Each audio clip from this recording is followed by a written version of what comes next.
Alrighty, I guess we're ready to go. So, hey everybody, my name is Port Cunningham, and this is the Pork and Bean Show. And I'm joined by a very good friend of mine, Laurel Lehman. How you doing today, Laurel? You're doing well, thank you. How about you? Good. I was, I was thinking, when did we meet in 2020? 2000, yeah, I think it was 2020. God, it seems like I've known you for like 10 years. Yeah, it does, doesn't it? Well, I mean, with some people, the thing is, it seems like you've known them a lot longer, like you've known them forever kind of thing. But, Well, we in see each other a calendar lot. years and our human calendar years kind of thing, it seems like a lot longer than that. I mean, that's only like 5 years. Yeah, Doesn't that that's seem like longer than that? yeah, almost 6 years. Well, I think we met in January, February, so it's almost 6 years now. Um, but we've seen a lot of each other because, we don't live that far, or we didn't live that far from each other. Um, so people. Right. So did you start recording too? We started recording. Yes.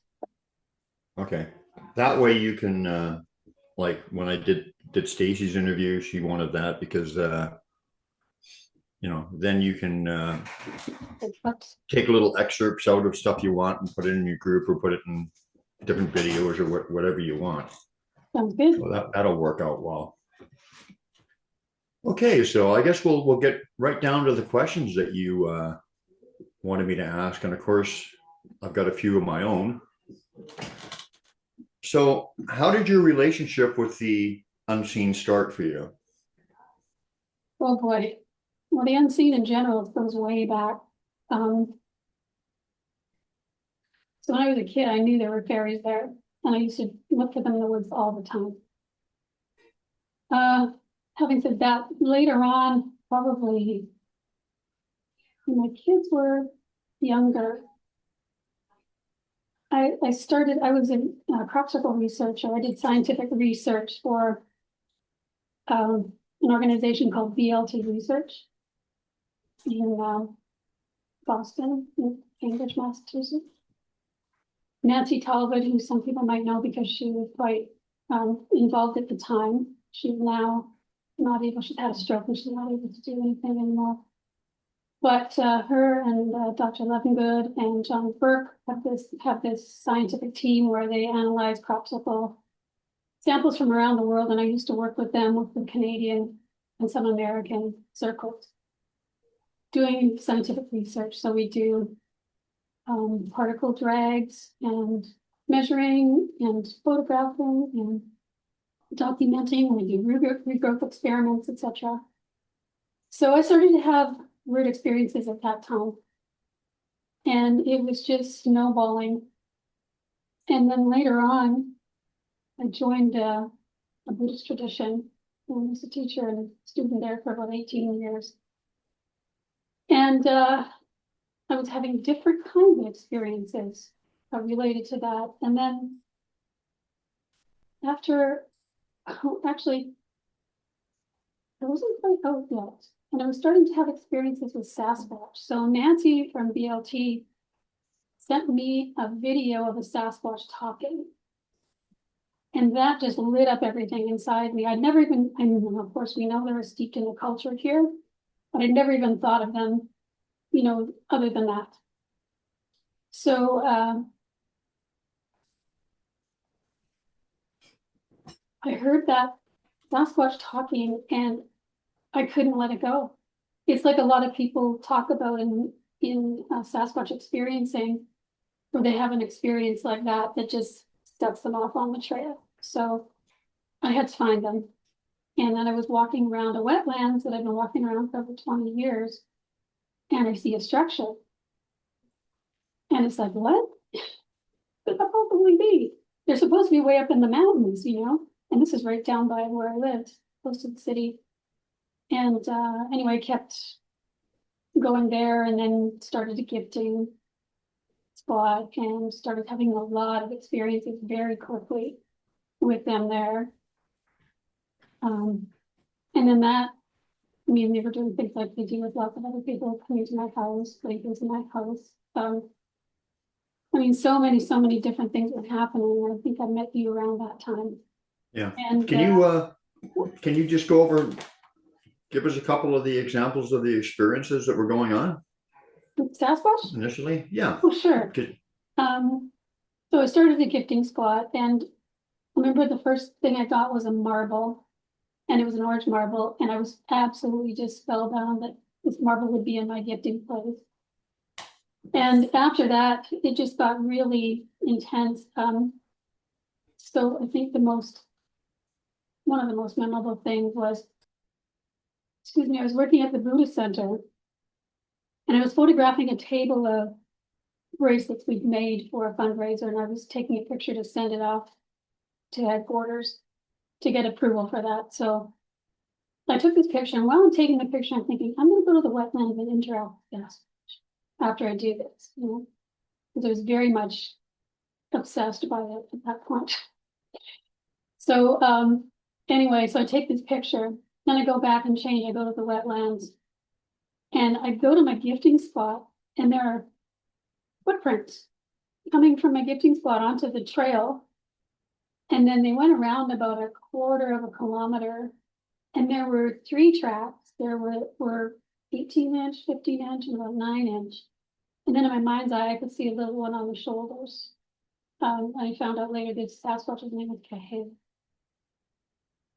And he was caring for orphan Sasquatch, and he was helping them be introduced to humans and what's the appropriate way to interact with humans. And I guess I was, you know, older and had kids of my own, so probably considered it safe to do that with me. So after that, so I photographed and a video of all these footprints, and that just absolutely blew my mind.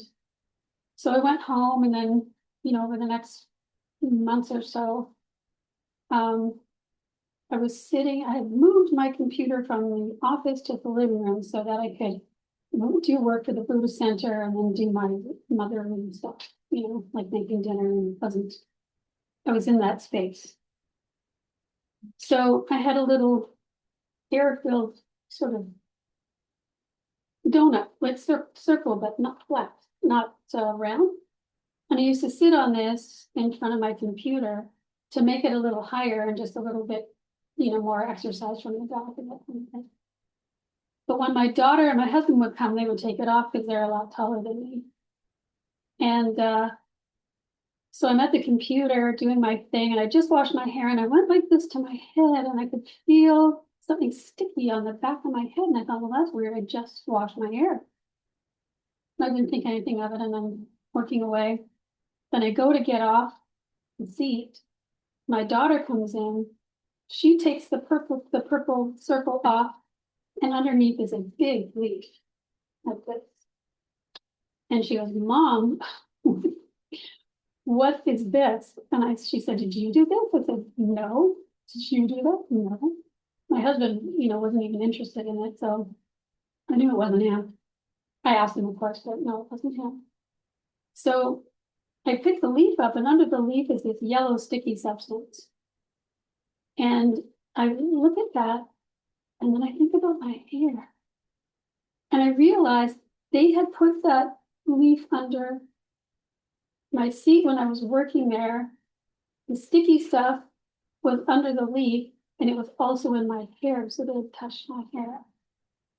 And I went outside to look, and there were footprints under the window, small footprints, so I knew one of the young ones had been there. And so there was that. And then Do you think you would have noticed the footprint under the window and footprints in general before that? Because, you know, in my opinion, I don't think anything really is coincidence with them. So I'm sure that they wanted to get a hold of you. So in my opinion, I think those footprints were there for your sake, for your benefit. benefit, oh, for sure. Absolutely. And it was just one. Yeah. One print, you know. That's, well, I'm talking about the 3 in the little area that you oh, went to too. That was, I know that was, they're trying to hammer it home really hard early for Right. because I was primed and ready for it, you know, and so yeah, it all happened pretty fast. Yeah. So we were on your relationship with the unseen. Is there more that you wanted to add to that? Going back to that time when I was working with crop circles, I started getting them in my yard. I was getting them every summer. I would get them in my backyard. And lots of photographs and videos of orbs and things in the sky, etc., etc. So there's that, and relationships with other unseen like extraterrestrial beings. But that sort of started at the Sasquatch thing. And then one day I went to this place where I interact with them, and the parking lot was closed. And I thought, well, what am I going to do? I'm on the block. So I drove up we live in a mountainous area. I drove up the side of a mountain, and I saw a path I'd never seen before. So I just pulled the car over and started going up there. And I thought, oh, this is a magical place. And there's a structure in there, and I thought, okay, well, this means something. So, but I couldn't stay. So I went back again with my daughter, and we went farther and farther in, and we got to this clearing with this incredible tree, which I can show you later. I know Brian will see this tree. And we both looked at it and went, it's a fairy portal at the same time. And she has her own connections with the Fae realm, so it's funny that we both said it at the same time, but not funny at the same time. Anyway, we started taking some video and some pictures, and there was something, I found fairy wings in that picture way up in a tree, and they were huge. So I thought, okay, we got to go back. So we went back, and my daughter got some incredible footage, which again, I'll show you later, of fairies going in and out of this tree. And that started a relationship with that fairy portal that continues to this day. And I've had many, many encounters there, and have a lot of video from those pictures. Excellent. That is just Well, I have to warn you, I've got a very important phone call coming. So hopefully it doesn't happen during this interview. If it does, I'll mute it. I'll mute, and it'll be just a minute or so. Okay. Okay.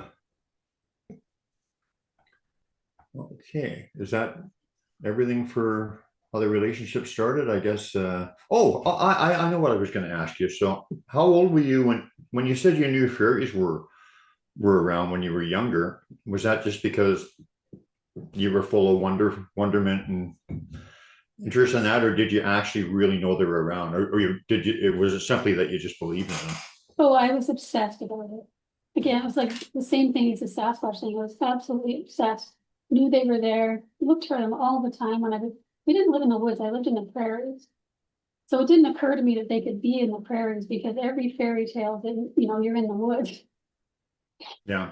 So we go to my grandmother's place, and she lived in the woods, and I would be out there every day.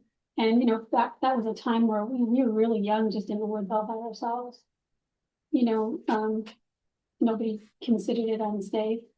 So me and my brother and a bunch of other kids that we knew from her area would go to the woods, and they'd be doing other things, and I would be out there just looking all the time. And then I would go home and I would dream about it and think about it. I was absolutely obsessed. Yeah. So I knew they were there. Well, there's a reason for that, eh? I was always obsessed with Sasquatch before they introduced themselves to me in 2012 with the Mind Speak, Go to the Mountains. Yeah. I was constantly looking for them when I'm driving down the highway into the woods and whatever. At that time I thought they were just in the woods and places like Manning Park and stuff like that. It never occurred to me that they could be right in my house or right in my yard and stuff. But of course, we know different now. But yeah, I think that fascination, there's definitely a reason for that, obviously. Yeah, it's like a calling for sure. Yeah. Okay. What is an elemental memory, and how can it be triggered? That's an interesting question. Oh, well, stories and songs, music, that sort of thing. So I can give an example of my own. Because I just feel it's a great way for, you know, people to learn and to maybe twist some of their own memories. So I had gone with my husband to hear a friend of mine play, and he was playing Celtic music, and he's a violin player, fiddle player, depending on what he's doing. And a good guy too. I met And a him, great right? guy. Yeah, wonderful. Yeah. So anyway, we're sitting there listening to him play, and I don't know, have a clue what song it was because it's Celtic stuff. And he started playing this song, and it's like everything inside of me lit up. And I'm thinking, what is happening? I knew something was going on, and I knew, you know, it was an energetic movement. But I went to bed that night, and I had this huge download about a fairy instrument called a leva. And huge details about that instrument, how it's to be played, who's to play it, the anatomy, how many strings it had, just all of this came in. And I got up in the middle of the night and just wrote down pages of information about this instrument. And this could have happened no other way. I can't imagine this happening without me going there and hearing that music. Mm-hmm. So that's the way things can be lit up in us. You know, same with the Sasquatch voice. There's something that's jogging my deep cellular memory to induce that sort of wanting to connect, you know. Mm-hmm. So I'm sure there are all kinds of people out there that have similar stories to those. Right. Right. Anything else you want to say on that? Well, I get not enough per se, but I feel like it needs to be said that when myself or anyone talks about our own experiences, those are our own experiences meant to be shared so that it lights up other people the way we were lit up, you know? And everyone's experiences are going to run a gamut. So when you talk about your experiences, or I talk about my own experiences, I think it's great to say, this is my experience. So that's what I'm saying. This is my experience. It's not how, you know, all Sasquatch are, or all fairies are, or all unseen realm beings are. But they run the gamut just like people. So a snapshot. It's a snapshot.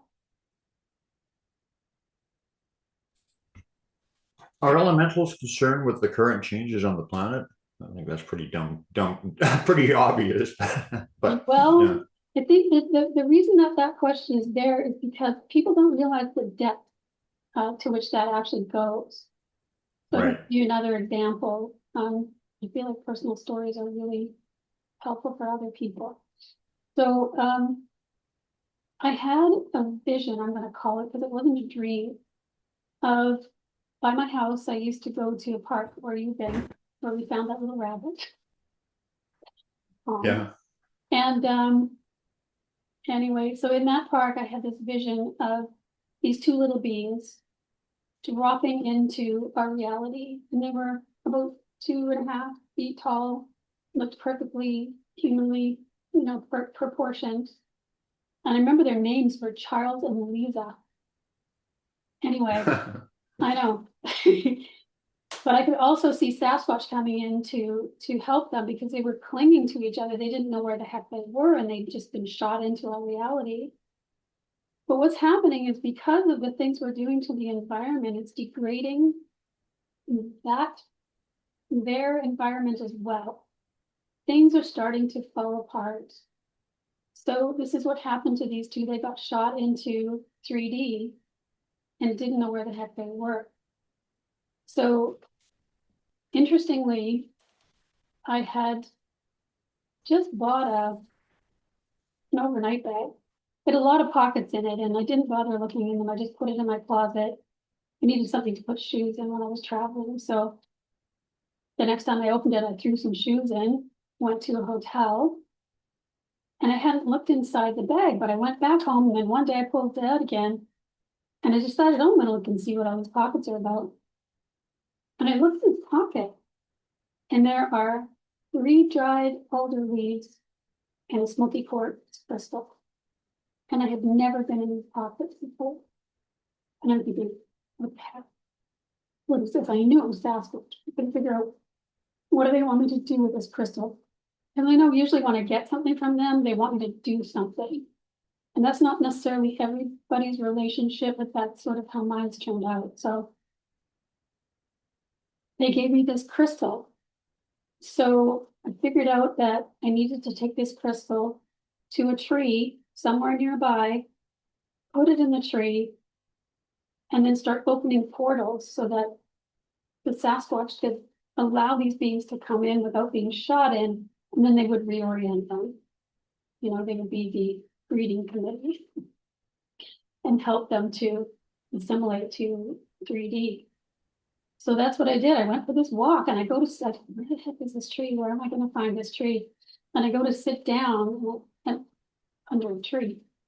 And I look to my right and there's the perfect size hole for this little crystal.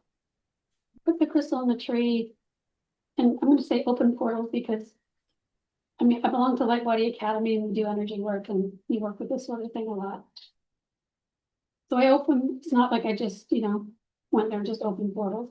It's a process. So anyway, I did this and the Sasquatch came and started, orienting them into this reality because this is what's happening.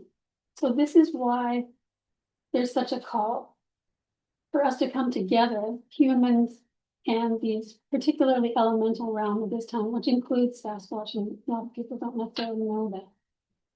Because Sasquatch can travel between those realms very easily, so they're a wonderful ambassador between the two.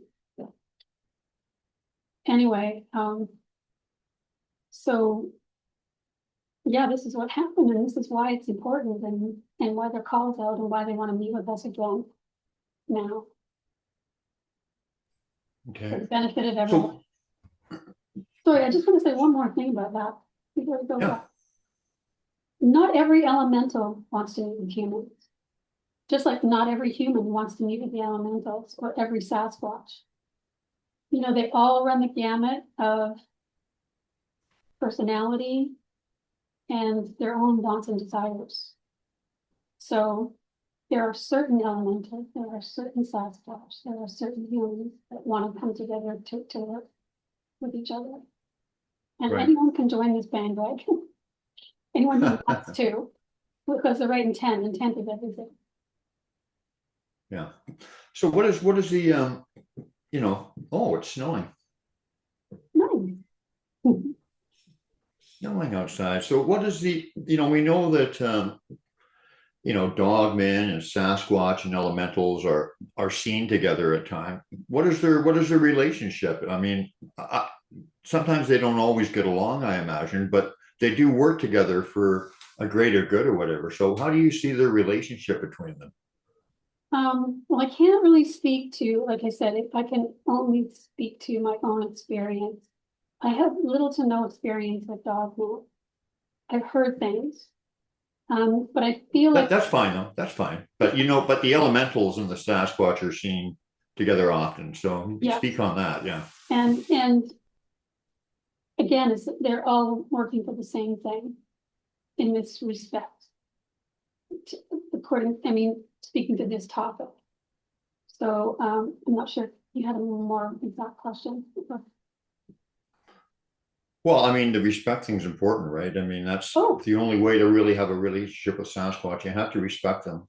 That's why, in my opinion, people who go and bait them with game cams and try to trick them and don't really understand them or even appreciate's not the right word. I guess respect them or well, they don't know who they are. They don't know who they are. Yeah, they don't know who they are. Yeah. But they're working together. They're working together with us and for us all. For what purpose? I mean, I have a good idea, but stop this, damaging of both realms. I would say that's probably the major thing. We want to stop that damage from happening and want us all to connect back to Mother Earth. Understand what our birthright actually is, which is, Mhm. being in nature, being one with nature. I think anyone, especially the people that are watching your show, who are probably nature lovers, and Mhm. what does it feel like to go into nature? It's Right. rejuvenating, it's exhilarating, it's a wonderful, magical place. Right. We I, need I, this I, in our lives. And that's one thing I'd like to say about fairies. And I've heard people say before the little fairies are just little fairies, there's no meaning or purpose behind them. So not true. They bring this frequency of unbridled joy. And if you can get into we call them getting into your inner rhythms. We do this in Lightbody all the time. Well, it's the basis from which we do everything. So you get into inner rhythms and you create this feeling of joy within yourself and in your energy field. And that's how you go into nature. So that when you go into nature, you are going to experience what is a frequency match for that. You're not going to experience anything that's not a match for that frequency. So that eliminates a lot of beings you don't want to deal with. And if they do come into your field, then they would like assistance with something. That's usually how that works. So, if your intention, your focused intention, and this feeling of walking into the woods like you are a god or a goddess and you belong there. You're not going into nature. We all know this because we're part of nature. We're actually the keepers of 3D. We feel like we're just hurting ourselves and we're a blight on the world, and none of that's true. So they want us to realize all of these things about ourselves. So that I would say with fairies, though, if you piss them off, they can be very tricky and do, I don't know if mean things, but they'll certainly let you know, right? they'll let you know, but the thing is they don't hold a grudge for very long. So it's Yeah. there and then it's gone. Yeah. But then, why would you do something to piss fairy off? Yeah. Was it I'm you who sure it told would me a be story? accidental, but Was it you or was it somebody else who told me a story of somebody who gifted a fairy something and then they ended up taking it or something and oh yeah, they dropped ate it it. or something? Yeah, yes, yeah, that was Yeah. it. Why don't you tell us that one? And that's pretty cute. Okay, I'm going to tell you my version because I may not be remembering all the details. Right. But she was out with some friends, and one of them was interested in a fellow at another table, and I think she said something about getting his card. And anyway, eventually she ended up getting this guy's card, and she had put down some chocolate on the table and asked, because fairies love chocolate and things that are shiny, put some chocolate on the table and asked the fairies to help her get the card. So she got the card and she was so excited about it, she ate the chocolate. And then things were happening to her for the next 2 or 3 days, week, I don't remember exactly. I'm just going to make up some examples like running out of gas or pouring your dinner on the floor by accident, things like this just happening because she ate the chocolate. She And so they just forgave her, or she did something to resolve it, didn't she? I don't remember that part. But they don't hold a grudge for long. Yeah. I would also like to add what you were saying about what they're here for, what the contact is. They also want to wake us up to who we are, because when we understand that, then everything changes. So Precisely. That's precisely. yeah. Yeah. Well, the thing is, we can do and be a lot more than we feel like we can. And Yeah. I want to speak to that maybe just for a quick second. We just come back from a conference where we were learning how to see without our eyes. So you're blindfolded and then you learn to see without your optical equipment. So you're seeing with your mind. And I feel like this is going to open up. It takes time to have that really open up. Usually you get those circles in the beginning. But once that's open and it can whoops, it can overlap with your regular sight. And so you don't need glasses anymore, and you could start seeing things that we couldn't see. And I feel like this is where we're heading. We're heading to places like this where we can meet them more in a real way than we can now. Yeah. Are there specific places, times, or environments more conducive to encounters? Well, I think as you know, as far as the Sasquatch experience goes, I think a lot of us know there are certain places that we interact with them better than others, or we know there are places we go to interact with them. It's no different than with fairies or that realm. And with fairies particularly, they love golden hour, you know, when the sun's going down or when the sun's coming up. There, if you want to take pictures of them, and I guess we can talk about that too, because I've got a lot of them on camera. Golden hour is a great time. Not that they're not there all the time, they're there all the time. They're all over the place. It's like Sasquatch, they're everywhere. You know, they're in parks, they're in city parks, they're in other parks, they're in green spaces, they're all over the place, infiltrating into cities and things. It's no different than fairies. They're anywhere there's a green space or a plant because they nurture the plant. They'll be less or more dependent. Yeah, so where was I going with this now? What was your question about? Oh, yes, places and times that are conducive to meeting with them. So golden hour is a great time if you want to get them on camera. They love to be out in golden hour. And same thing with the morning. Other beings exist in other frequencies. So it's becoming apparent now, things are starting to shift, where I'm starting to get communications with beings I never even imagined of before. Fey realm type beings that I've never heard of, that exist in different places like twilight. That's where they exist all the time, is the frequency of twilight. So what happens is when golden hour or twilight comes, now we are in a frequency match for that realm at those times, for whichever being gets. So the ones in twilight, the ones in golden hour. So that's why it's easier, because we're closer frequency match here with them at that time. Now, we're not as aware of, I guess the Sasquatch and some of the elementals or whatever that I would say are fifth dimension. So are they always aware of us? I mean, we're not aware of them, and when we're in a third dimension, especially a lower vibrational state, they have to kind of tree knock or do something dramatic sometimes for people to notice them. But are they always aware of us, or do they have to tune in, or how?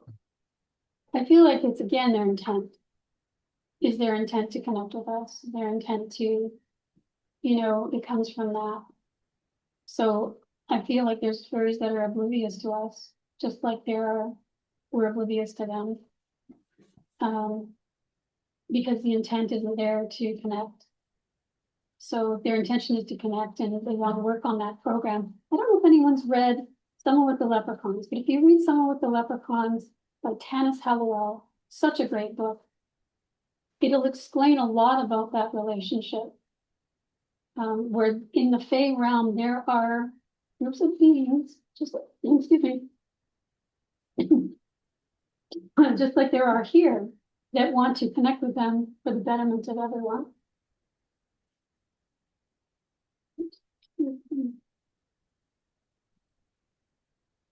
Allergies, eh? Especially if I talk a lot. No. You okay? Yes. There are beings on both sides. If they have the same intent, the chances are greater that they'll meet somehow. Okay. And for me, that works with the photographs and the video. I mean, other ways as well, but that's what got started for me. And that's something anyone can do if they, understand. There are places like Golden Hour. There are thin places. So what places more likely to meet up with them. And you can find those places through the sensations in your body and your feelings. So it's just like you look at a place and go, oh, look at this place. Well, I would just start clicking the camera. That's how you feel. Yeah. No, I don't know if you know this, and if you don't, it's fine because nobody knows everything. I get asked questions about the Sasquatch that I say I don't know, but what is, if you're aware, what is their world like? The fairies, do they live in little villages, and what is their habitat like? Do you know? Well, what I do know is that, and of course, I don't know everything. I only know, again, just what my own experience has been. Right. And I've had there's another really great book called The Real World of Fairies, and her name is Dora Van Gelder. It was written a long time ago, and she had seen fairies from when she was a child, right until she's passed away now. But she describes, it's an incredible book, very, very different than Summer with the Leprechauns. Summer with the Leprechauns is a light, fun read. It's a short book. It's funny. Tennis Hello does a great job of storytelling. This book is more like facts, how she sees them, where they live, all that kind of thing. But the thing that was so interesting, and which validated my own senses, was that everything's lit up with energy. So they see everything. They see the energy in everything, and it's beautiful colors. They see the life. They see the life force going through everything. So through that, they can tell whether a plant is failing or thriving. They can actually see what's going on. And so they try to nurture the plants to help them grow the best they can energetically. So I thought that was fascinating because, there's certain things I see with my eyes and there's certain things I see in my mind's eye. And I've been seeing that in my mind's eye for quite a while. Like, wow, okay. So that really is a thing. How about little habitats and stuff? Do they live in little houses and does their world look like ours, or is it more bright and colorful, or is it different? Their world looks kind of like I described. It's brilliant. Okay. And full of life. So again, through my experience, this fairy portal that I've been working with for a long time now, fairies come out of this tree. So they come from underneath the tree where the tree, this in their world upside down. And they come through that tree down in their world and up through the tree in our world that's a mirror. It's like a mirror world underneath. And so they can go back and forth that way. But yes, I've seen under this portal, again in my mind's eye, a huge city, and there's many openings. So openings in trees, the way they get a way, I'm not saying the way. I feel like there's no hard fast rules, but a way that they get from where they normally exist to here. And I have videos, many videos of them coming out of this tree. And all the little trees around all have these little holes in them. So when you see those in a tree, very often those are places they come in and out. And not even the big ones. Some of them are, like this one's huge. But there's the one outside of where we camp. And I just got up in the morning and it's early and I think, oh, it's a beautiful day. I'm just going to start shooting some video out of my tent window. And sure enough, right straight in front of me, there's a whole bunch of fairies going into a tree. In just a small opening that's like this, doesn't have to be round enough.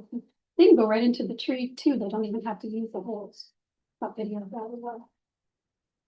I should probably say maybe now that I'm giving a course called The Real World of Fairies, Photographing the Unseen Realms, February 21st, from 10 to 1 Mountain Time. anybody's interested in learning how to do this, what's the best way, where to find great places, how to be in that space where you conducive to that frequency, things like that. And then how to process your film, meaning, I shouldn't say any of my film is processed, so slow it down, blow it up, and actually see what's there. So that'll be teaching those things for anyone that's Awesome. Well, I can put those, you send me all those links and I can put them in the video too and in on the Facebook group. So They're I all guess in the this is, chat here, so, you know, I assume that, well, I don't think any question's dumb, but I'm assuming that they're all telepathic like the Sasquatch. Yeah. Yeah. No, I had another question, but oh boy, maybe it'll come to me. Anyway, if I can think of that, why is catching them on camera important for making a connection? And this is interesting because, you know, a lot of people say don't take your camera out, and they stick by it, that Sasquatch don't like it and they won't show up or whatever. I don't find that to be the case. I think it depends on what your intention is. Like for me, for instance, because I share so many glyphs and have opened people's minds to that, and you know, pictures of them or whatever. I think that if you utilize these pictures and share them in the right way, they actually want that to happen. So, you know, some people will make a blanket statement, oh, don't ever take your camera out. I think that's nonsense, because well, I think if you're trying to set up game cams and stuff or something like that, or trick them or do something like that, well, yeah, they definitely don't want that. But if they have something to show you and share with you, they want you to take pictures and share them because they want to be known. And the other thing is that I've noticed when I've taken a lot of pictures, they can actually change. They can actually put images on the pictures after the fact. You know, things will show up in the picture that weren't there when you first took it, or they will show up in your picture when you don't initially see them. So I think that's a fallacy. It depends on your heart and your intention in that regard. thank you for saying that. 100% what you just said. It's all about your intention. And they can see what your intention is. They can see what's in your heart. They can see all of the, well, they know you, you know who you are. So I've experienced everything that you just said. Things being put on my camera, things being changed. Yeah. Yeah, so again, it's what is your purpose in relationship with them? And I think that is a really good question for everyone to ask themselves. Why am I having these relationships? What is it I want out of it? What is it? What is the purpose? Am I just, fooling around and having fun? And that's okay too. That's what your purpose is. But where am I taking this relationship? What's my heart call? Yeah. Comes to this. And so fairies no different. It's all very similar in that, and people don't often associate Sasquatch with fairies, but you really honestly can't separate the two. Because that hasn't been your experience yet, that doesn't mean it's not going to happen. So it's just being open to whatever it is they want to bring forward for you. Once you have a trusting relationship with them, they brought this forward for me. They brought the whole fairy thing forward. Even though I knew they were there, I'd stopped looking for them as an adult, Mm-hmm. So, yeah, if it wasn't for them, I wouldn't be having these relationships. So back to the evidence, it's no different than Sasquatch. It breaks through this belief that these things aren't real. Because once something comes into your 3D space, you look at it and go, I can't deny what I'm seeing. And it opens up a whole other realm of reality for us to interact with. So it cracks through that belief system that we have very ingrained within us. That's why it's important. And I can't tell you how many people, when I first started taking these pictures, and I've had them, kept them to myself for the longest time, going, I don't know what to do with these people. They don't think I'm crazy. All these sort of things everybody thinks when they start interacting with any beings. And then I realized, no, it's really important. They're giving you these for a reason. They're not giving them to you so that you can hang on to them. They're giving them to you so that you can share them and other people can start waking up to who we really are. That's what they want us to do, is to wake up to who we really are before it's too late. Right. Well, you know, the thing though, the funny thing is though that they, you know, time is not linear for them. So the past, present, and future they can access in the now. I've always said I don't think that they would be reaching out to us if they didn't think that there was a bright future ahead. Awesome. You know, if they thought it was doom and gloom and we were going to blow ourselves up and whatever, then what would be the point? And you know, right? So But at the same time, that's very positive. for sure. And the thing is, because I feel this anyway, and I feel like you feel this too, or you wouldn't be doing what you're doing. That because we've been given these gifts, it's really important to share them to help people crack through that idea that there's nothing beyond what they see, the 3D world. It's just blinders on and off you go, you know? There's so much more, and it's magical. This place was meant to be a magical world, not meant to be what it is now. And they want us all to get back to that, you know? Yeah, I know a lot of people who have amazing experiences, but they want to keep them to themselves and not share. And I don't think that's what the elementals and the Sasquatch and those kind of beings want. I think they want it shared for the very reasons that you and I discussed, right? But I know for me that is absolutely true. Well, for me too. Everyone has to get there when they're ready. They can't get there before that. So I just feel like it's my job now that I'm going to take this job very seriously to, now that I have all of this, to share it the best way that I can. Well, if you had a Sasquatch talking in your head and he told you you represent us everywhere you go, which is what happened to me, would you not take it seriously? 100%. Yeah.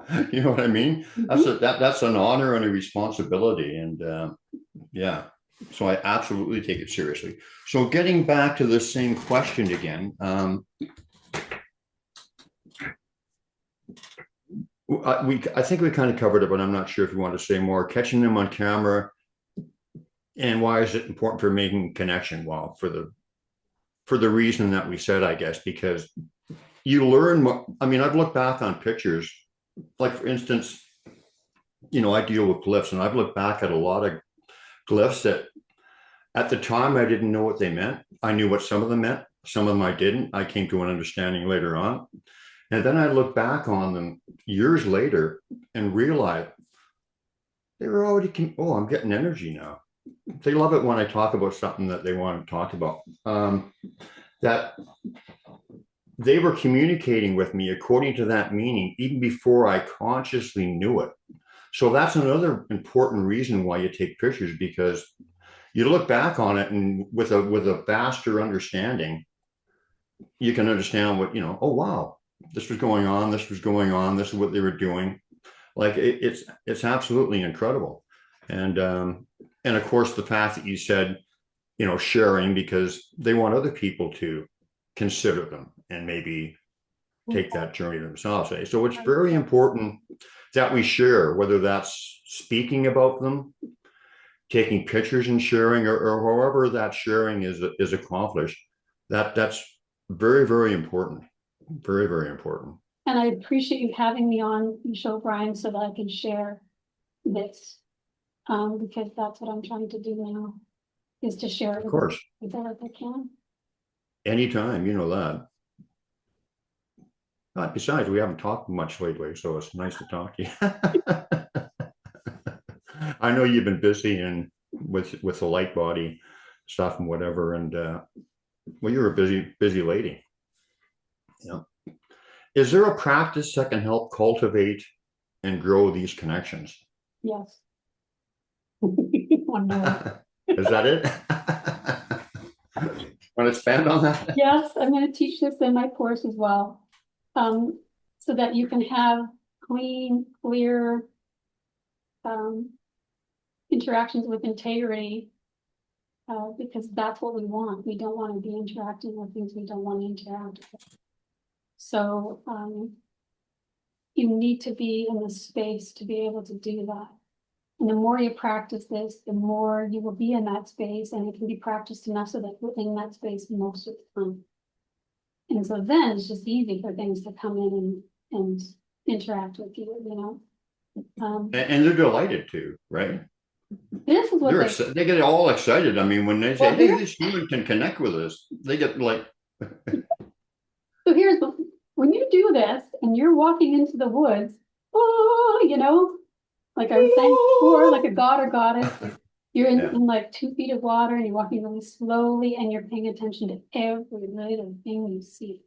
Every leaf, every branch, every stone, every stick, you are looking at it like you've never seen the woods before.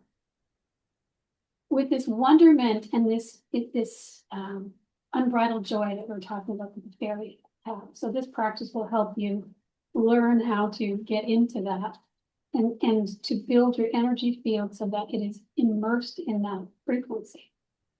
So that when you go into the woods, it's like they're going, we got a live one, you know.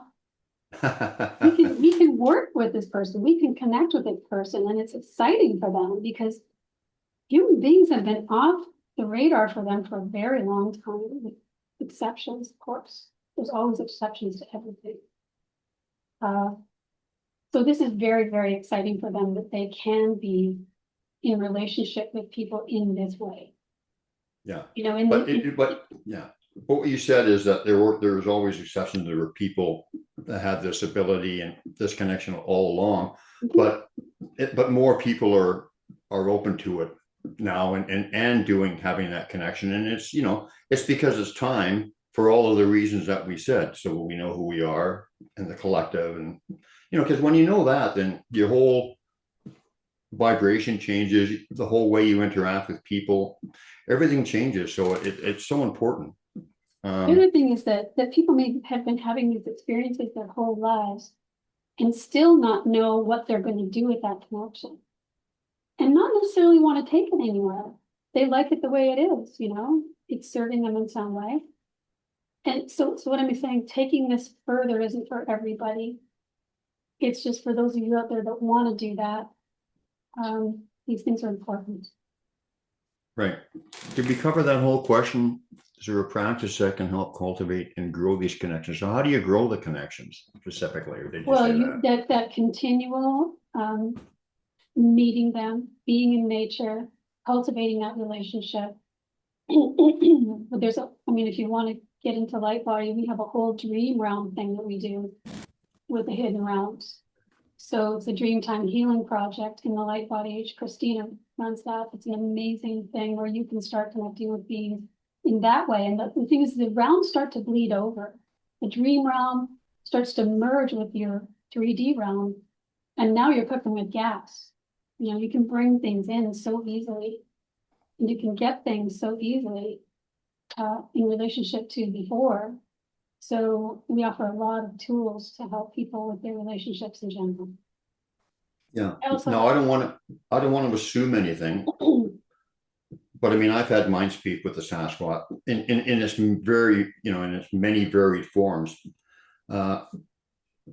Thought placement, which is huge, which is a form of telepathy, is one that I get all the time. But I'm wondering, in your case, have you had mind speak with fairies or elementals other than Sasquatch? I have. Well, you have. Do you want to share some of that, or is it a personal? And is it the same as when the Sasquatch talk to you, like same kind of thing? The same sort of thing. The frequency is very different. Of course, it's much lighter. It's the purpose is a little bit different for me anyway. I have one elemental who's anyway, a particular one that I met in Scotland that was a very interesting experience. And I guess I'm called to share it if you're asking me, but like these things can be personal. So it's like, what do I share? What do I not share? What's gonna be too much for me? Anyway, Well, there's nothing too much on this show. okay, There's well, a lot of weirdos that listen to this show. okay. I'm just joking in a nice way. I mean, I'm probably one of the weirdest of them all. So Well, we're all family here, but yeah, no, but I mean, if you want to share it, but I think well, yeah, I think it's you're important to asking me share then it. if I'm being called to stay, so I'm going to breach the wall now. We'll tell Okay, the story. So we went because to you never Scott. shared this with me, even. You never No, shared it with me, any of this mind speak with fairies or elementals. So yeah, I'm interested. um, there's been various ones, and of course, you know Ralphie. I've had some interactions with Ralphie before. Well, we Ralphie, had an experience with Ralphie, right? yes, you had an Remember when you experience. said he had an earth energy or whatever, Yes, and it came up from the earth, and we were walking, we were meeting for some reason. it was right before you got married. Right. Right before you got married. Something about the wedding and whatever. And yeah, and I felt the energy coming up through my feet, through the earth, all the way up. And I guess that was old Ralphie. And not surprisingly, we were talking about him, I think, at that time. So I mean, that's kind of how it works. But yeah. Um, this one was very in your face, though, and so I've been asking Sasquatch, could you please send me an elemental mentor, like a Fey round mentor, for a long time. And because I need to get into that more so I can help people, more. And I just want to say also that Christine and I are writing a book together that's about some of this. Anyway, so we go to Scotland, and Ray Ellen, who's our resident astrologer, had told me something's going to happen, something major is going to happen for you on this particular day. I thought, I'm not super into astrology, but Ray Allen's incredible, and I just go, okay, something's going to happen this day. And then I kind of put it out of my mind. And then on this particular day, we go to a place in Scotland called the Fairy Pool. And some of you may have been there before. It's a popular place people go. And anyway, I was having trouble with my right knee. So the fairy pools go way up a mountain. So I'm at the bottom going, what am I going to do here? And I just feel like, I can feel the energy sort of starting to happen. So I go over where there's two creeks. One's coming from sort of over to the left and one's coming down the hill. And they met over here. And I know places where water meet are powerful places. So I thought I'm going to go over there. Funny thing was, on the way there, I looked down and there's a bunch of sticks on the front. And I go, Sasquatch is in here. And because there's no sticks where we were, it's like heaven. It's brown, of course it's October, so it's not green or purple, the beautiful colors it turns. And it's flat, there's nothing there. So there's these sticks, I'm going, what are these sticks doing here? And then I'm like, okay, something's gonna happen. They do this to me when something's gonna happen. They'll block something right in front of me so I don't miss it. Just know something's gonna happen. Okay, no idea in my head what it's gonna be. So I get over to the side of this creek and the sun's shining and there are fairies everywhere. I can see them in my camera. So if you hold your camera up and there are fairies around, you can see them in your camera without turning it on. You can just look through the lens and you can see them flying past. So I had seen them. I had also taken some pictures and they're flying around and everything, little ones. And I thought, oh, this is great. This is a really nice place to be. And all of a sudden I'm standing there and across this creek appears this being. So this is the first time this has ever happened to me, where this being's coming in and out of my awareness in reality, but then also in my mind's eye. So it's like kind of going back and forth, back and forth. And I see this being and he's tall, like he's taller than a human size. And he kind of looks like David Bowie in the Labyrinth. I have a painting that I can show you later. And he's wearing all this ice blue. Everything's ice blue. His hair's blonde and it sticks up on the top. And I'm staring at this magical creature. It's like, what the heck is going on? Am I losing it? And then all of a sudden he's standing in front of me, like right in front of me. And I can see in my mind's eye this impression of him on the plane with me, and he's yakking away, telling me this, telling me that, giving me information for this book. So I've learned that he is here to assist me with certain things. And anyway, that was an incredible experience, but I could actually hear him talking in my head and telling me different things and telling me things after that. So these are things I would never in my life would feel were possible, Yeah. But it's I know, I know, sorry for okay. interrupting you. I'm better than I used to be. You The beginning, when I first started the show, will you quit interrupting? And I know some of this is probably personal, but can you just give us an idea of what kind of stuff he was telling you?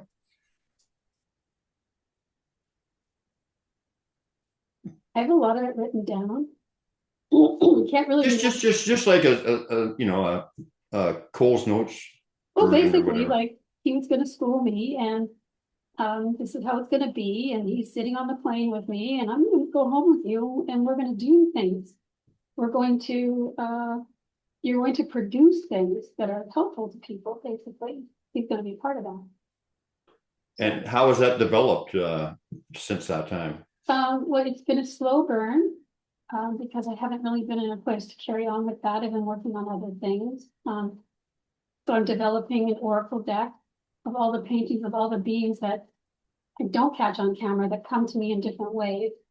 So I have paintings of all of those, and there's a lot of backstory behind all of these different beings. So I'm going to do a deck with the paintings and the explanation of who they are and what they offer humanity on the other side. Do you think he's behind that, or inspiring that? No, he's part of that. He'll be in the deck. No. But no, he's here more to help me with the book. Okay. Okay. And You mentioned that's going to grow from there. He's not here for just that reason, but that is one of the main reasons that he's here. okay, you talked about thin places a little bit, but here's a question, your next question you presented me. What are thin places, and how do they differ here than those thin places in Celtic countries? Yeah, well, this is something we learned when we were over there. It was very interesting. And it was something I had intuited before we went anyway, but it was really reinforced while we were there. So a lot of the places where people go and they're very popular, like the fairy pools.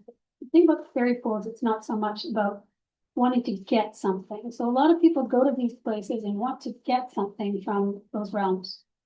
They want to receive something. But what's been happening is that it's depleting these people going there and wanting to take something and not giving anything back is depleting these areas. And I've had someone from there tell me they have experienced the same thing. So these areas aren't like they used to be, the ones that are very popular. That energy is getting depleted, and overrun is maybe a better word. Overrun with other people's energy, and that energy stays there, unless it's getting cleaned out. So we're driving along, telling another story, because stories are best. Driving along, looking for another stone circle than the ones we've been to. And we kind of get off on a sidetrack down this road looking for it. We never did find it, but we did find this tiny stone circle in the middle of absolute nowhere. And had a dialogue with the fairy that was there. There were other fairies there too, but this one was a spokesperson. Usually the queen. Queen is usually the first one to show up in an area. And she was again human-sized, and she was talking, and what she was saying was, don't come swallow. And she wasn't saying we were doing that, and I'll explain what that means. She was saying this is something to tell people when you go to places, and it's the same with Sasquatch. Don't come swallow it. So don't come grasping at something. Don't come wanting to take something. You want to meet these beings, and it's the same Sasquatch, as equals. You know, we're in this together. We're working together. We're colleagues. It's not one above the other. I'm better than you because I can do these things. Well, the things we can do, they can't do. So there's that. And some of them would very much like to be able to do some of the things we can do. So, and you'll read about that in Tannis Hollowell's book, Someone with a Leprechaun. And anyone who's had any of these experiences, a lot of this is going to ring so true for you in that book. But anyway, basically the same thing. We're here to work together. We're not here to have one being be above the other and the other one beneath. So we're not coming grasping or wanting something from it. We're meeting them for a common purpose. Mhm. That's what they want. So that's basically what they mean when they say don't come swallow. Can you give us a couple examples of, this seems crazy to me, but what are a couple examples of things that we can do that they want to do or can't do? Well, it's the way we manifest things is very different than them. So they manifest things that come and go, come and go, come and go, but we have a way of building on things they don't have. So it's that sort of idea. I hope that helps. It's very well explained in that book, and I'm maybe not explaining it as well. But this is our realm, right? It's a curiosity for them. You know, it's curiosity, just like their realm is curiosity for them.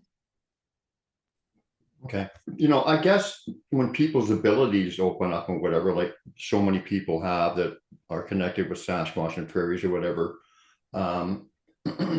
you know, you got me doing that now. You know, I guess, and I'm not saying that we wouldn't be considered that now, but I guess when we start, you know, when telepathy and mind speak and all these things become second nature to us, I guess they would consider us, or we would be considered to be another form of elemental too, wouldn't we? Would you look at it like that? Oh, you know what? That's a very, very good question. Yeah, it just came to me. And I'm getting a little energy, so somebody wanted me to ask that. Well, I do believe way back when we were, you know, in this realm together. And we did interact with each other and apparently had children together and all kinds of things. You know, so the realms can overlap. It's just it hasn't been that way for a really long time. Can't wait to experience what that's like, you know? Yeah, that is a good question, isn't it? I would say yes, because we're not really any different in especially when we develop those abilities or whatever, you know. So Well, yeah, there's the good, bad, right, or wrong thing. You know, we have this duality. They don't have that. So explain that well, duality. And that's sort of what solidifies things here is good, bad, right, or wrong. There's two black and white sides to everything. That's how humans look at. You know, there's very little gray area where they're just like in the joy all the time. So, you know, it's wow. look at things dark. And you know, when your vibration raises, that joy level in us raises too. And the judgment and the fear and the division and all that stuff goes away. So That's where this practice I'm them being starting. on a higher frequency, I can see why that would absolutely be true. Yeah. And it's a lot easier for us to try to raise our frequency than for them to try to dumb it down. It's hard on them to do that. You know, That's one thing I noticed with when the Sasquatch had come around at some of our gatherings, or just in general, when you're speaking about high vibrational things, or you're in a high vibrational frequency, like when you're playing music or singing or talking about spiritual things and high vibrational stuff, that's when they come around, because you said it's kind of hard for them to connect with it, but it's kind of like they're here and we come up and we kind of meet somewhere in the middle. So Yeah. when you do those things, when you're trying to connect with these beings, Sasquatch included, and specifically in my case, uh, you know, that's the way to proceed. You don't want to go in there talking about, oh, I can't stand this damn thing. And, all these things that are constantly in our uh, wheelhouse every day that, just brings us down, like all the stuff in the news and all this stuff. If we let all that go, then you have a much easier and a much more likely chance to connect with them. The thing, and this practice I was talking about cultivates that, and with this comes a softness, a harshness. It's very difficult for them when we come in with harsh energy. It's actually painful for them. So we want to try to make that our field as accessible to them as we can in right frequency, And there's a softness that comes up that makes us, like I said, they look at us and go, there's a big live one. Did you want to interject some of your videos or whatever at some point? Would this be a good time to show some fairy pictures or something? Is that what you had in mind? Yeah, we can do that, sure. Yeah, let's do that while we're don't think we're hot on the fairy topic. Speaking of things that have never happened. Yeah, we may as well do that if you want. Sure. Okay, so I'm going to share my screen. Boy, we got this down to a fine art, eh? Yeah, I've done it a few times. Pretty smooth. This is one some of you may have seen before. This is at that fairy portal I was talking about, and there'll be a picture of the tree in here a couple of times. We won't be able to hear any sound probably. It doesn't translate well, but it's basically just the picture, right? I'm going to turn the sound off actually because it's just me.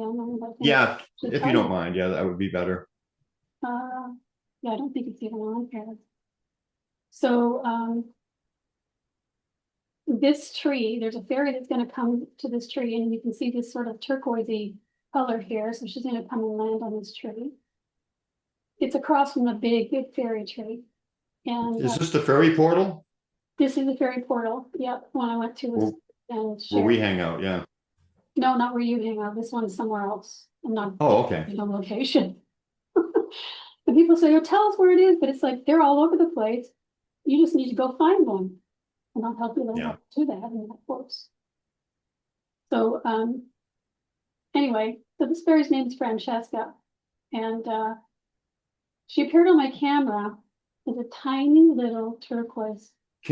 Can you click it like full screen, and then maybe we can get rid of all the stuff on the side, or can you? Or that's as big as you can get it? I'll see if I can get it bigger. Oops. It doesn't matter. I mean, it's pretty good. Is that better? It's fine. Yeah, that's fine. Okay. So she's gonna fly and land on this tree. So I'm just gonna show you that. Oops,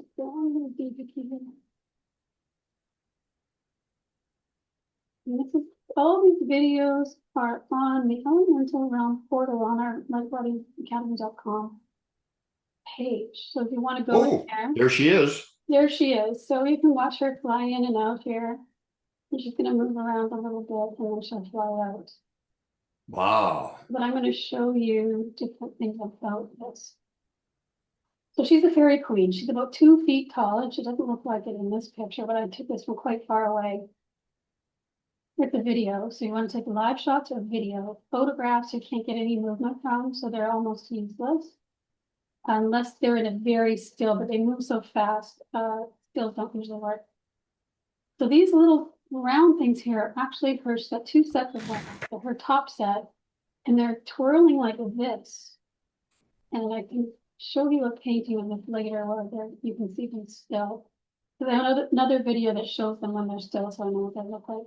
This is her arm here, her head, and she's got these little floaty things. You can kind of see them looking like spaghetti around her head that just float around. So this is her sort of crown. She's wearing a long dress, and you can see the bend in it here where her knees are, so her feet are down here and her knees are bent. This is a long dress. And I'll just show you something about that, and I'll show you a picture of still of her and the painting I've done. I like to do these because it's helpful for people to see. This picture is not very dark, but you can kind of see. So here's her floaty crown. So you can see that here's the floaty thing. The crown's like a cap almost.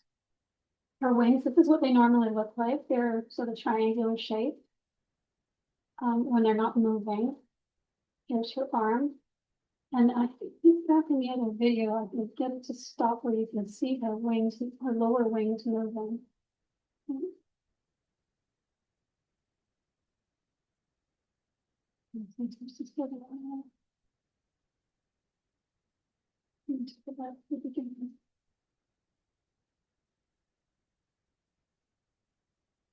No, it won't work right now. Sometimes it doesn't. Anyway, you get the general idea. Can you put that last picture on again of the video? Yeah. You know, I'm not going to say it, but some people would almost say that just right of center, it almost looks like a Sasquatch face. I was going to talk about that. I don't know what that being is. You know what I'm saying? Yes. Well, you just. Yeah, you're pointing to it right now. Well, I'll go up a little bit. Here. Yeah, right there. I have it looks like there's something there. I have a whole thing on him on the website. Because you can watch his. I wish I could get this to show. You can watch his eyebrows going up and down. Oh, really? Yeah. Would it be good to play it all the way through and full speed? Let's do that. So this is me talking in the background, pointing at things. Well, you don't have to put the volume. Okay, fine. So if you want to look at this fella, you can watch. That's what I'm looking at. Yeah. You can watch his eyebrows go up and down. So I don't know what kind of being he is. But another elemental, I don't think it's a Sasquatch. Oh yeah, down here you can see her. I moved it again. Her second set of wings at the bottom. Yeah. Oh, wow. Not there. All right. No. That sure isn't any bug, I'll tell you that much. No. No, that's pretty clear. Yeah. Anyway, that's Francesca. So we can move on to someone else. Sometimes I have a hard time spotting some of the things in the pictures. I'm kind of proud that I spotted that. Yeah, that's really good. And you figure it's something too, right? Yes. And this is what I mean. Look at your videos more than once. You know, keep going back to them because things will appear. So first of all, I want to say these little dots back here are all fairies flying around. So again, I was quite far away from this, and there's not a chance that the bugs would be this visible. I have this in many different videos as well, so I've gotten to know what's going on. I just wanted to say, see, Kevin, I can see things at times.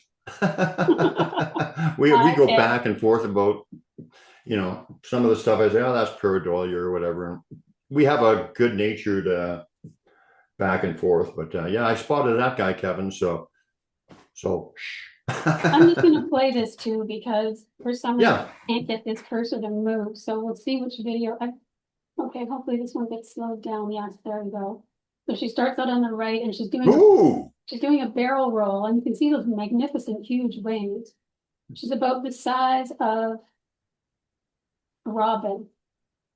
And she's quite big as far as small. Oh my Lord. Have I not shown you this one before? I don't think so. Okay. Well, here's a blow up of her.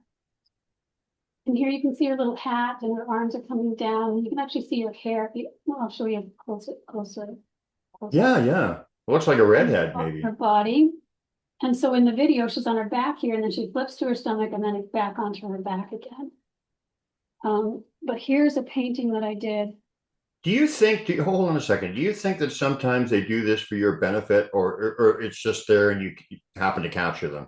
It's like Sasquatch. They never do anything. If you're seeing this, there's a reason you're seeing it. Right. Yeah, I would think so too. I'm just asking. There's a lot of crossovers that way between these realms. And here's a painting I did again, so you can get a better idea of what you're looking at. Because some people look at this and go, I can see everything. Some people look at it and go, I don't have a clue. So if you Well, look, I can obviously see the shape, and I can obviously see that it's something there that doesn't look like anything that we would normally see. Mhm. But again, you could get 5 different people looking at this and they'll all see different varying degrees. Why is that? Because we all have resistance and blind spots to what we're seeing. Varying degrees of that. So it's not a flaw. It's just once you remove those, then you can start seeing them a little bit better. But if you get really close to this, you can see the 2 little dots that are her eyes right there. And this little hat. I think it's really cute. And her hair is coming down here on both sides. I noticed the Fairy Queen had a little hat too.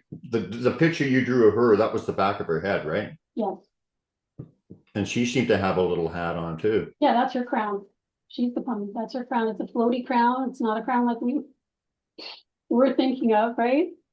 Um, so that is, I call her Skater Girl because she has this little, we call it a toque in Canada, a beanie, as they call it in the States. And then here, I'm going to show you this one. This is that big tree that is beside where Francesca was. This is the magical fairy tree. And Is here's this the one where it lights up? so there'll be 2 little fairies that fly around here. They go into this bottom thing, which is this hole is huge. I'll give you some perspective in a little while. And they come out of here. They also go into here and they actually go into this tree, but it's super fast. So I'm just gonna play This it. one is in our place, isn't it? No, Oh, okay. this is the first place I ever went where I discovered them, and I have an ongoing relationship with them All now. right. And different ones come all the time. And Francesca comes in from time to time as well. Okay, so here we go. But she was one of the actual first. There's one of the big ones, but anyway, I learned a lot from her. So here we go. I call these 2 Tibby and Tansy. And this is like January, February. It's not winter. So there are no bugs or birds hanging around. These are about 3 inches. What about the first one? This one. These are about 3 inches, maybe big.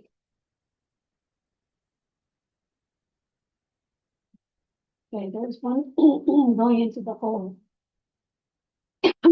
Right there, you can see her coming. She's starting to come out. This is very interesting because I thought, what if she's a little slower on the uptake? Maybe I can get a screenshot of her coming out of the hole. Right, so I'll this cursor. She's right here. And I will show you a blow up of that. And I did a painting as well, so you can see what's going on. Okay, so but that blew my mind. I couldn't sleep that. I was like, wow. Okay, so here you can see the tree is lighting up red inside. So I'm just backing it up so you can see. So now this is its normal state. Now watch the inside of the knot at the top and at the bottom, the hole. See how red it gets? I'll just go back and forth so you can see that a bit. And it does it again. So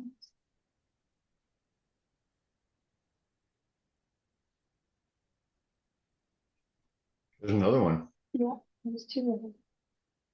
And there goes the tree again. This was more graphic, so so there's this, excuse me, and this is its normal state. Oops. No, gone no. Oh, this play. See the tree light up? Yeah. Why do you think that is? I don't know. I think it's one of those things I'll discover later. So the Fays do the same thing as Sasquatch. They'll give you things and then build on it until you come to a realization, you know? I think it's just trying to show. This is what I'm getting from it now, I'm gonna say. The their realm is shining through this tree because this is where they come from, you know? From this tree, from their realm into this tree. How do they experience it here? Anyway, so here's the picture of her coming out of the tree. that tiny little thing blew up to look like this. So here's her arm. Well, you can see in this picture here what she looks like. This is a hat from not. And I like your artwork. thank you. I just find it's really helpful for people to be able to see what's actually, this is her little vest. Did you just do that for effect, a little sparkle or aura or sparkles around her, or is that Glad you part asked. of the what? I'm glad you asked that question. They manifest out of a plasma sort of field. So it's like a ball of plasma. And they're either more or less manifested out of this substance, depending. This one looks pretty manifested. But some of them, I'll show you another one where you can see the whole sort of plasma field around them that they manifest from. So this is just illustrating that they're coming out of this field. And they all come out of that field. And they can manifest themselves however they want to. And often they'll show themselves like fairies the way we think of them, so they'll recognize what they are. And then they'll show themselves different ways later. So that's Titty and Candy.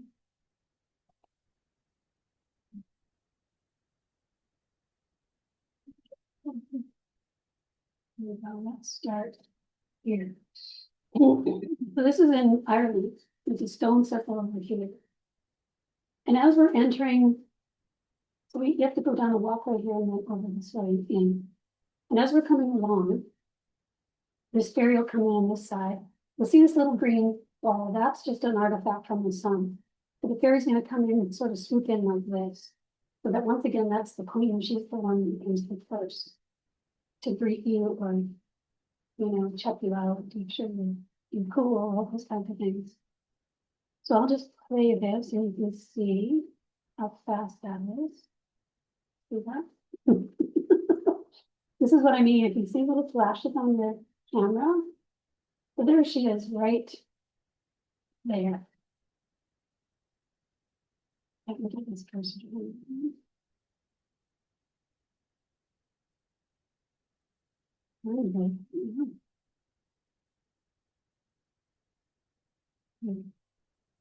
So you see her coming in from the bottom and then she's going up. You can see her there. And then she's going out. So I have a glow up of this. You can see what's actually there.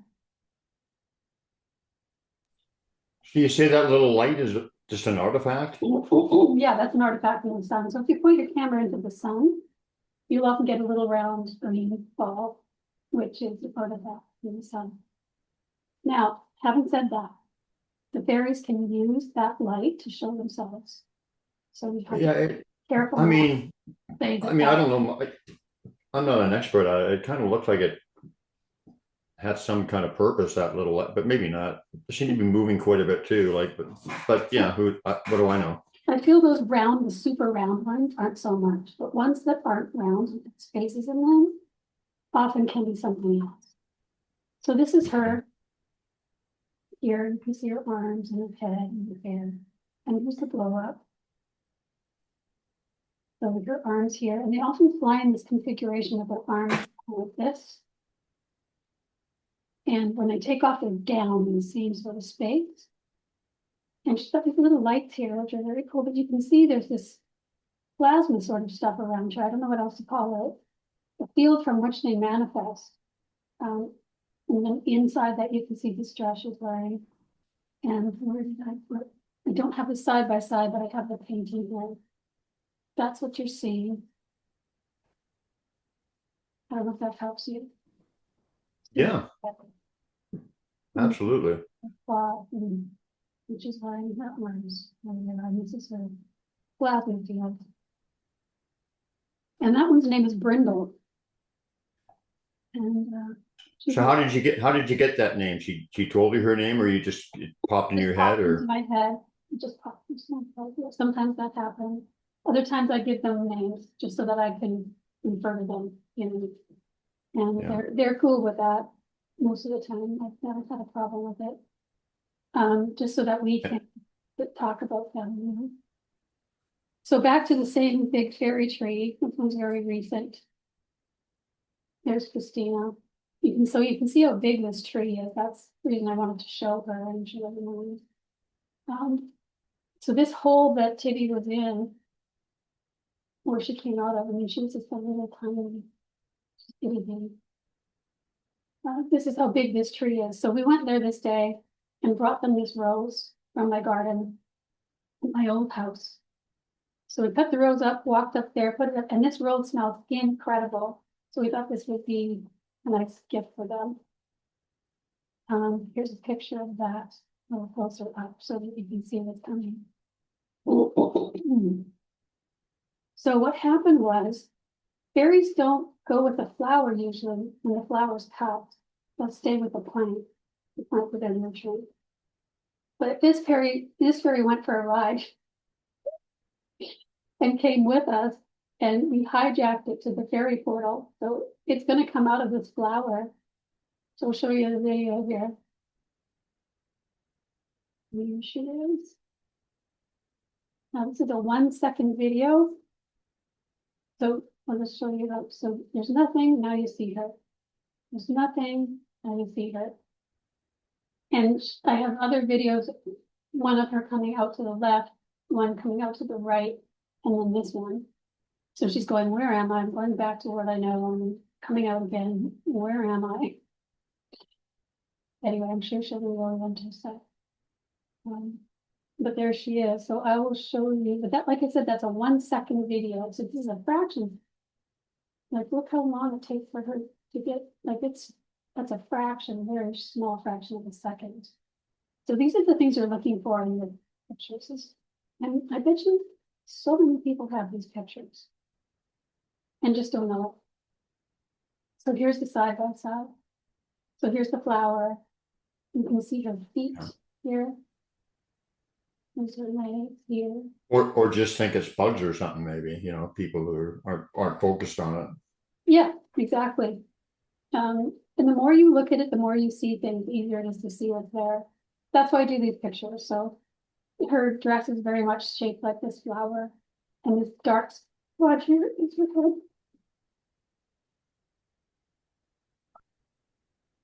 And then her arms are coming up to the side. Yeah. Here. Oh yeah. I can see when you do the drawing beside it to the right picture, and I look back at the actual picture, I can see the arms up like that. Yeah. I just Yeah, found it wow. so helpful for people to be able to see. So, you know, this is something I can do for people if they have videos. Excuse me. And I want them to be looked at. I have that service as well on the Lightbody website. So if you Yeah, go and by the way, everybody, we're going to put all that stuff on my YouTube video when I make it, and I'll try to put some of it on the Facebook thing too. Although if I don't do that, then maybe you'll join my channel. I'm trying to get. I've been at 1.95 or subscribers for about 2 years now. I'd like to. I don't make any money off it. It's not monetized, but I'd like to get to 2,000 just so. Be kind of a milestone, right? Sure. So join my channel. A lot of good stuff on there, guys. There's a lot of good stuff on there, a lot of great stuff on there. But if you go into lightbodyacademy.com and scroll down, there's a green rectangle that says Elemental Realm Portal. All of this stuff is in there. All the Sasquatch stuff is in there. The courses that I'm giving, the Forest Wisdom Circle, which I haven't talked about. So first Thursday of every month. So this coming Thursday, so 3 days from now. Oh, is it? Yeah. I haven't been to one of your things for a while. Maybe send me a link. Maybe I'll drop in this time. Sure. Or you can just go to the website and click on it there. You can get in that way. Yeah, we're going to talk about that in a minute anyway. That's one of your things. We got a couple more questions. I was going to ask you a few personal questions, but I don't know how long you got. We're already 90 minutes. I mean, I don't care. Just give me 1 sec, Brian. I'm going to show this picture. There's this fellow named Andrea. He's the one I met in Scotland with the ice blue clothing and the funky hair. Good looking guy. Yeah, he's amazing. He's an amazing being. And there's Ralphie, because we talked about Ralphie. Ralphie. And then Ralphie. I have a couple others. These are gonna be the cards that I'm gonna do. This one's name's Richard. He's a gnome. And you drew all these, right? Yeah. Man, Um, that's fantastic. Those cards are going to be amazing. I'm I hope really, you do. I hope you do well with them. They're amazing little pictures, and you know they got a lot of personality in their eyes and in their expressions and everything. They're really great. it's funny because every time I finish the eyes, I start to cry. Wow. Because it's like, and it doesn't matter how I start out, because I just want to say I didn't start out as an artist. I did take some watercolor painting classes. You know, I know how to mix paint, put it that way. But I'm being hugely assisted to make these. And so I'm always surprised when they come out looking the way that they're supposed to. But that's, when I first saw Richard, I could see every pore in his face. I could see where every hair went into his cheeks. Anyway, this is Richard. And then I only have a few here. This one's Phaedra is her name, and she's a twilight being. Remember we were talking about the frequency of twilight?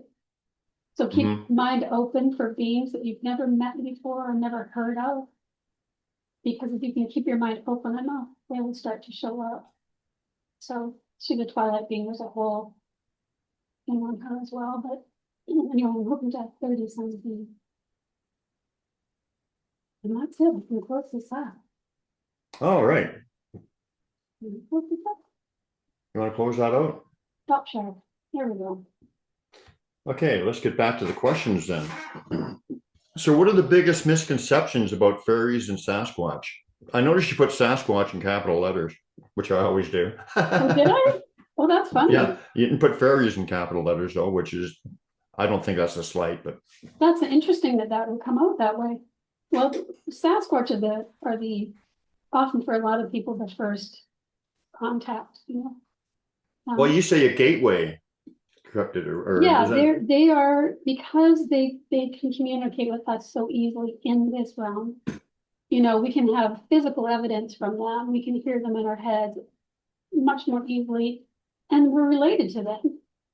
Yeah, So, I don't want people to get the misconception though, when you say gateway, that it means they're lesser than, that they open it up to more wonderful things. They're just the ones that are connect with us easier. They're introducing us to other things. Right. They can do that.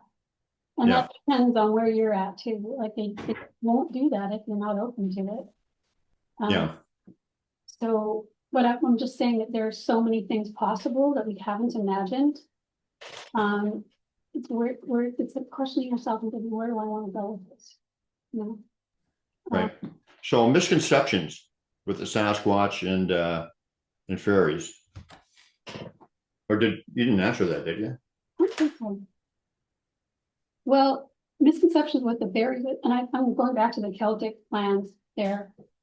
There's a huge identity for the Fae realm over there that was created during a lot of strife in human history.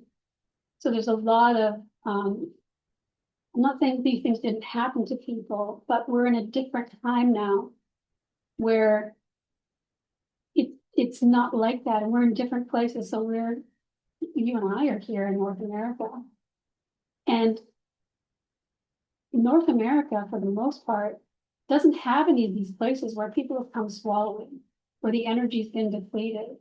It's a pristine area for you to start interacting with these beasts. So times are different. I think getting people out of the idea that interactions are going to be the same here as they are there. No. Our purpose for being with them here isn't necessarily going to be the purpose that they were there for with people then. You know what I mean? There's a history there, but I don't want people to close themselves in with that history. We're creating our own history right now. So keeping an open mind, and again, meeting them in places where they haven't been met before. You know, we may be the very first human they've ever interacted. So, Right. By the way, Ray Ellen's watching, or at least she put a love on the video. So she's either watching or she was watching. Hey, Ray Ellen, are you practicing your kazoo? The kazoo, what do we call it? The kazoo twins, or I don't know, something like that. well, I hope when Ray Allen's on your show that people watch that because she's incredible. She's an incredible astrologer. Well, she better. She can do Very my good. she can do my astrology chart. I love to be Yeah, pampered on the show. sure. Well, I mean, I'm it not would going to say illustrate sure what she for does, her, but right? I don't imagine her find you doing that. But it'd be a good example of what she can do because she takes all the Right. modalities of astrology, puts them together, and then oracles from Yeah. there. So Well, she's like you said, I mean, I get something out of it because I get to learn some cool information, and also it illustrates what she does. yeah. You know, so yeah, don't be shy, Ray Ellen. You're gonna be coming on soon, by hook or by crook. Oh shoot, I know what I was going to say about Sasquatch. Is people again? It's this duality: the black and white. It's this way, it's that way. Not all Sasquatch are good. Not all Sasquatch are bad. You know, you're going to find Sasquatch way up in the mountains that want nothing to do with people. And you're going to find ones close to people that really want to connect with them. So I think that's all I wanted to say about that. And I think a lot of people here know that too. Hey, I'm putting it on and off mute because I'm hoping that's fellow phones that it's not gonna, interrupt the broadcast. But anyway, okay, so you have something called the Forest Wisdom Circle, which I've been part of at times, and it's pretty cool. Is it growing? Is there a lot of people? Are you happy with how it's going? Tell us Yeah, about it. it's going really well. We have a lot of people that show up all the time. We have a lot of people that come in and out, come and go, and with free things, it's often like that. You have people that come and go a lot. Well, we have a core group that's really great. And it's for people who want to start connections or develop their connections more deeply with Sasquatch or the Fey realm. And we do both. We go back and forth. Sometimes it's Sasquatch, sometimes it's Fey, sometimes it's both. Depending on what's happening at that time. And people share their stories and get support for their communications, etc. Yeah, and if you want the definitive expert on the Sasquatch subject, I'll be happy to show up. That would be my Brian. There are no experts. Of course, I'm joking, right? Yeah, it's all Although around. I have had a lot of experience, though. I mean, I will say that. Oh, for But sure. yeah, Absolutely. It's really helpful to have people like you in Ireland. yeah. So, anything more you wanted to say about the Forest Wisdom Circle? Um, no, it's just a very nice group of people that share what they know, and I usually take them into contemplating different things, Yeah. you know, and Did you want to share something with maybe some of the people in my group are amazing. Maybe some of them would like to join. How would they you have to send them the link, but how would they get a hold of you if they wanted to come and participate in the Forest Wisdom Circle? so I have it in the chat here. I don't know if anyone can see the chat. Oh, I'll bring the chat up again. So there's a bunch of things in here. The first one is the course I'm giving, Real World of Fairies, Photographing the Unseen Realms, February 21st, 10 to 1 Mountain Time. And then it's Forest Wisdom Circle, which is the first Thursday of the month at 10 a.m. Mountain Time. And the link is here. But if you go into the Fey and Elemental Realm portal, so that's lightbodyacademy.com. That's easy to remember. Go there and scroll down till you see a green rectangle that says Elemental Realm Portal, the only green thing on the page. Click on there. There's a link to the course. There's a link to Forest Wisdom Circle. There's all kinds of videos about fairies, Sasquatch interactions, what to look for when you're interacting with Sasquatch, that kind of thing. there's also other people's experiences. People we've had a new show here, there's their experiences with stay around bees and things like that. Yeah. On that website. So that's a real sort of a library type resource for people looking for information. And all the videos I've shown you, well, maybe there's one or two that aren't on there yet. Lots more. And then a private session with me if you're having experiences, you don't know what to make of them, or if you'd like some assistance with your relationships, or you'd like to learn more, you have questions of any kind, in a private session with me down the link at the bottom. You can also find that on the lightbody.com website under private sessions or private content too. Did you want to share your email in the on the YouTube channel or something? Just some people feel more comfortable just emailing the person. Sure, I'll just type it in here. I'll scroll down so that they can see it. Gotta get your keyboard here. You know what I mean? Some people just Yeah. want to talk to you one-on-one and say, hey, you know.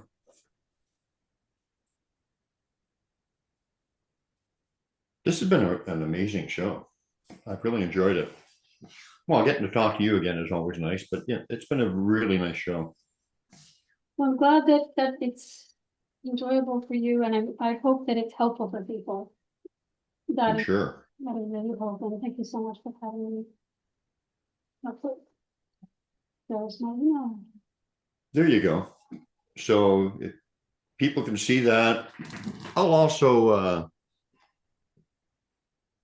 post it in the video and stuff. But if you want to write that down, that's how you get a hold of Laurel. Just you and her kind of thing. That's your email. So your next question was, where do people find you? But I think we've pretty much already gone over that, right? You know, I looked at these questions and I said, this is like 15 minutes. What the heck? How are we going to fill the time? But I always think that, and it never ends up that way. Well, the other thing is your show tends to go really long, right? Not as long as they used to. I don't go 3-4 hours anymore. I mean, I did with one person. We went 5 hours, but it was good. It was worth it. But normally I try to keep it to around 2 hours. Some of them are even shorter. Yeah. So I feel a lot of podcasts, and I'm hoping Yeah. more podcasts, hopefully, they don't go that long. So, you know, Yeah. Well, we're like an hour and 47 minutes in. Yeah. So that's not that bad. That's decent. That's not out of this world. So I had some questions for you, but you know, it's almost a good way to wrap it up. But if you feel like it, would you like to share or talk about some of your favorite experiences at I don't know if I want to say the name of the park, but that new park that you're going to, Yeah. and or Maple Ridge? Did you want to share one or two experiences with that to wrap her up? Sure. So interestingly, there's a fellow on Instagram called Mary in the Fairyland, and anyone who's has Instagram is into fairies has probably come across his channel. He makes fairy houses. He started out, his wife was working, and he was a stay-at-home dad with his 2 little girls, and he wanted to do something fun with them, so he started making little fairy houses. Now it's a full-blown business. And he makes installations here where he puts them out in the woods and then people can come see them. It's very cool. They're lit up and everything. So I asked him, because he lives like, I don't know, 4 or 5 miles down the road. I said, do you have anything up right now? This is a while ago. And he said, what I have up is a bunch of different houses with roof materials only on one side, so I can see what weather's the best. As I said, I'd like to go and see if I get anything on camera, you know, where they are. And so I went there, and nothing was really coming up.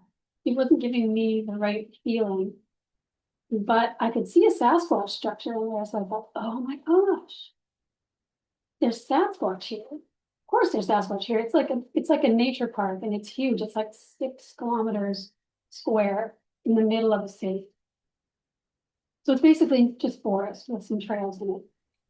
So I had a sore knee, it's around the same time as, you know, my knee was sore. And so So I think, okay, I'm gonna go in there. I can't go too far. So this is the little lake that's right close. I'm gonna go around that. So I start walking. And the first thing that hits me is I walk into the woods part. So you walk in from like a baseball field into the woods. And the smell of female, that flowery smell, there are no flowers in there. It's just moss and trees and ferns again. Hit me like a ton of brick. And I went, oh, wow. Well, that was in my face, you know? So I kind of had this feeling like more stuff was going to happen. So every little path I went down, there was a structure. So, wow, what's going on here? So I go around to the other side, and on this tree, so the boardwalk around this, part of it's a boardwalk around this lake. And on my right is a dead tree, a small one, not very big, with a little sort of branch that's been sawed off. And I look beside me, it's like right at eye level, there's this thing the Sasquatch had made with a leaf and two sticks this way, one stick this way, all through the leaf. And it was tied with grass from the water, so it's like water grass. Knot around one of them and then up in another knot at the top. And I'm looking, it's going, I must really be here for a reason, because they're just knocking me over the head with stuff, you know? And it's not, well, you know, Brian, you've been there. You know, it's not that far to go into this. No, I've experienced. I'll quickly tell one of my experiences after you're done talking about yours that I had it at this park. Yes. And many, many, many things have happened there, even recently. Well, actually, I'll tell one of them when I'm done here. Well, they're constantly changing stuff around, right? Like structures and stuff, and removing them, and just the typical kind of stuff that we experience. Yeah, I just want to say I took that artifact home and I have it hanging on my wall with the leaf and the tube stick because they'd never given me anything like that before. This was fresh off the presses. You know, it hadn't been there. Having done crop circle research, I know what happens, the time it takes for plants to deteriorate, different types of plants. So I knew that this had just been done. It was fresh as can be. And there was no one there. There was one other person on the other side of the lake. So anyway, you tell your story. I'm going to grab something off the wall where you're telling it. Let me see if I can show you this. So you go ahead. Okay. Well, one of the ways that the Sasquatch connect with me, one of the telepathic ways, which is a variation of mind speak in a way, is thought placement. I get that all the time. Some of my biggest lessons have been derived through that process, and profound stuff. They'll put a thought in your head, and then they'll continue it with images or whatever, or however. There's very many different ways that it can come about, or they'll give you an answer directly, like right below your feet or stuff like that. But anyway, this thought placement thing, I remember I was walking there with you and Sue, I think, and I saw a stump as I was passing by, and I said, I wonder if they did anything there. Just, random thought. No, it was thought placement. I walked over there and I think I saw something like a stick or something stuck in the stump with a leaf, like stuck in it, like they had put the leaf over the pointy stick and it was in there. So, I mean, yeah, yeah. You remember that? Yes. And I've had other examples of that. Every time I've taken someone to that spot, something like that has happened. I've taken a few people there. Yeah, that's very, just to wrap this up, people really pay attention to the thoughts in your head that you think, maybe that wasn't my thought. When you start learning and recognizing it, then a bunch of magic will unfold for you. Like, I wonder if there's something there, and there was. That's why the thought came into my head, and it wasn't my thought. They placed it there, and believe me, I've had hundreds and hundreds of examples of stuff like that. Like that was one of the main ways that they taught me. Oh, I'm getting energy. They like that. And so really pay close attention to that, because things can really open up for you when you recognize it and you act on it. Yeah. And that paying attention, and that's what I was talking Yeah. about when you go into the woods, pay attention to everything, you know? Anyway, something else that's been happening lately is I will give them something as a gift. And then it will come back a year later to me in a different form. So, for example, where we camp out, I given them some shoelaces.